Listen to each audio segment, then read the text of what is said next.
Uma vida com propósitos, de Rick Warren. Dia 4. Criado para ser eterno. Deus tem cultivado a eternidade no coração humano. Eclesiastes capítulo 3, versículo 11.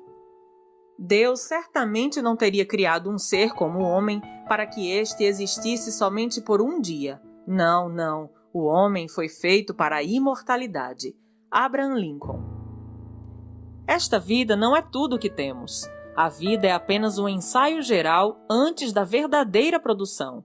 Você passará muito mais tempo do outro lado, na eternidade. Este mundo é um lugar de preparação, a pré-escola, um exame prático para a vida na eternidade.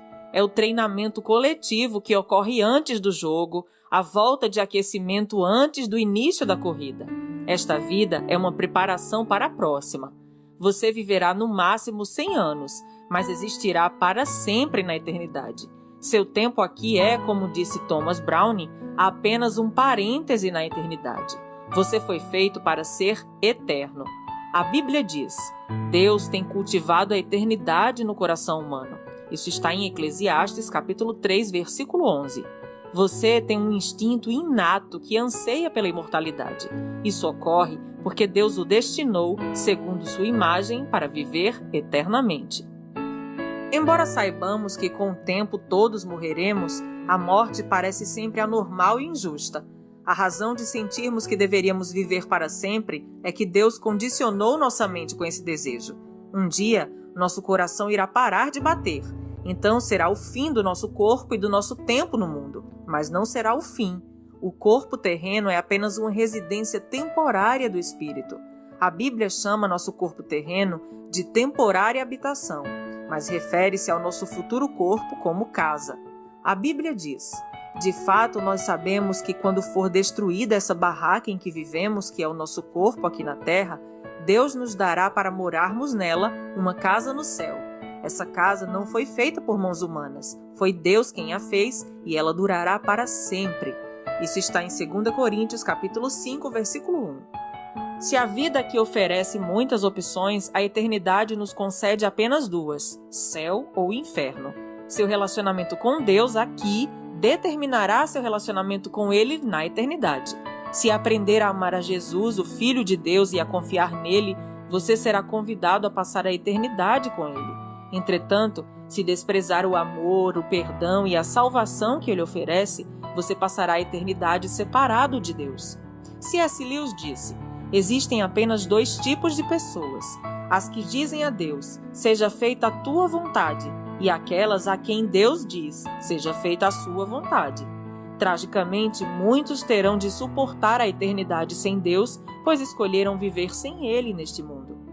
Quando você compreender plenamente que na vida há muito mais que apenas o aqui e agora, e perceber que a vida é apenas uma preparação para a eternidade, começará a viver de forma diferente, passará a viver à luz da eternidade e a lidar com cada relacionamento, tarefa ou circunstância de uma perspectiva nova.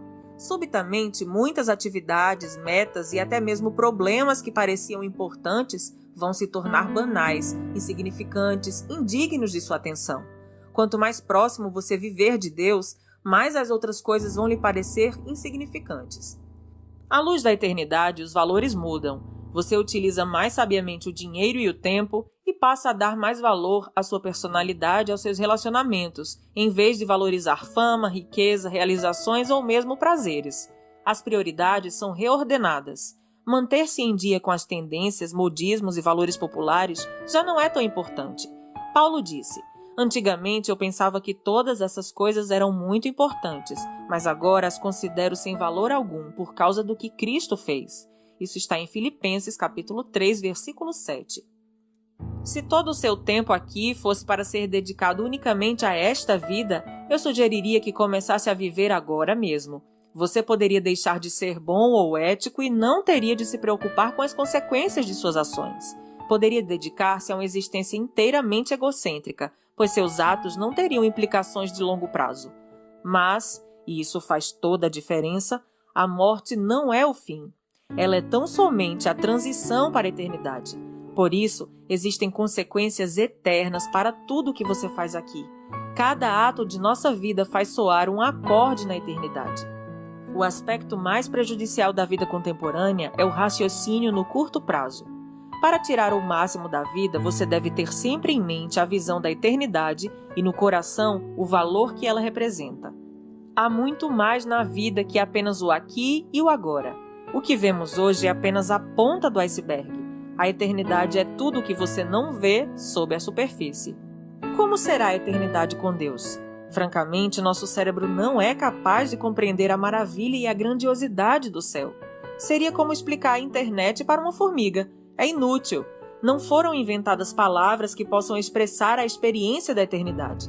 A Bíblia diz: esse é o significado das Escrituras que dizem que nenhum mero homem jamais viu, ouviu, nem mesmo imaginou que coisas maravilhosas Deus preparou para aqueles que amam ao Senhor. 1 Coríntios 2:9. Entretanto, Deus nos dá vislumbres da eternidade em sua palavra. Sabemos que neste exato momento Deus está preparando um lar eterno para nós. No céu seremos reunidos com os fiéis amados, libertos de toda dor e sofrimento, recompensados por nossa fidelidade neste mundo e designados para um trabalho que apreciaremos realizar.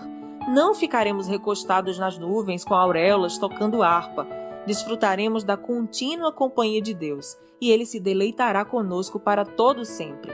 Um dia Jesus dirá: venham benditos de meu Pai, recebam como herança o reino que foi preparado para vocês desde a criação do mundo. Mateus capítulo 25, versículo 34. C.S. Lewis expressa o conceito de eternidade na última página de As Crônicas de Nárnia, uma série de histórias infantis que formam uma coletânea. Para nós, este é o fim de todas as histórias. Para eles, porém, este foi apenas o começo da verdadeira história. Toda a vida deles neste mundo e todas as suas aventuras haviam sido apenas a capa e a primeira página do livro. Agora, finalmente, estavam começando o capítulo 1 da grande história que ninguém na Terra jamais leu. A história que continua eternamente e na qual cada capítulo é muito melhor do que o anterior. Deus tem um propósito para a sua vida na Terra, mas que não termina aqui. O plano envolve muito mais que as poucas décadas que você passará neste planeta. É mais que a oportunidade de toda uma vida. Deus lhe oferece uma oportunidade para além de toda uma vida. A Bíblia diz: o que o Senhor planeja dura para sempre. As suas decisões permanecem eternamente. Salmos capítulo 33, versículo 11. O único momento em que as pessoas pensam a respeito da eternidade é nos enterros. E mesmo nessas ocasiões são pensamentos frequentemente carregados de sentimentalismo e superficiais, baseados na ignorância. Você pode achar que é mórbido pensar na morte, mas na verdade não é saudável viver negando-a como se ela não fosse inevitável. Somente um tolo passaria pela vida despreparado para o que todos sabemos que acabará acontecendo. Você deve pensar mais a respeito da eternidade, não menos. Assim como os 9 meses que você passou no útero de sua mãe não tinham um fim em si, mas consistiam numa preparação para a vida, também a vida é uma preparação para o que vem a seguir. Se você mantém um relacionamento com Deus por meio de Jesus Cristo, não é preciso temer a morte. Ela é a porta para a eternidade. Será o último momento de seu tempo neste mundo, mas não será o fim. Em vez de ser o fim de sua vida, será o nascimento na vida eterna. A Bíblia diz: este mundo não é nossa pátria. Nós estamos aguardando a nossa pátria eterna no céu. Hebreus capítulo 13, versículo 14. Em comparação com a eternidade, nosso tempo aqui não passa de um piscar de olhos, mas as consequências durarão para sempre. As obras desta vida definem um destino da que está por vir. Devemos compreender que cada instante que gastamos neste corpo terreno é tempo gasto longe do nosso lar eterno no céu com Jesus. 2 Coríntios capítulo 5, versículo 6.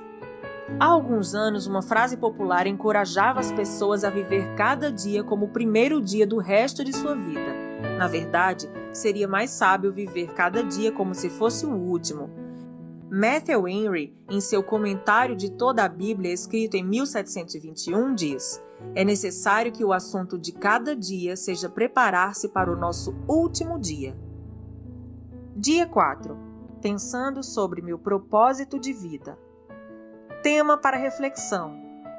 Há muito mais na vida que apenas o aqui e agora. Versículo para memorizar. Este mundo está desaparecendo juntamente com tudo o que ele almeja, mas se você faz a vontade de Deus, viverá para sempre. 1 João, capítulo 2, versículo 17. Pergunta para meditar. Já que fui feito para ser eterno, qual a única coisa que hoje devo parar de fazer e qual a única coisa que devo começar a fazer? Até o próximo áudio.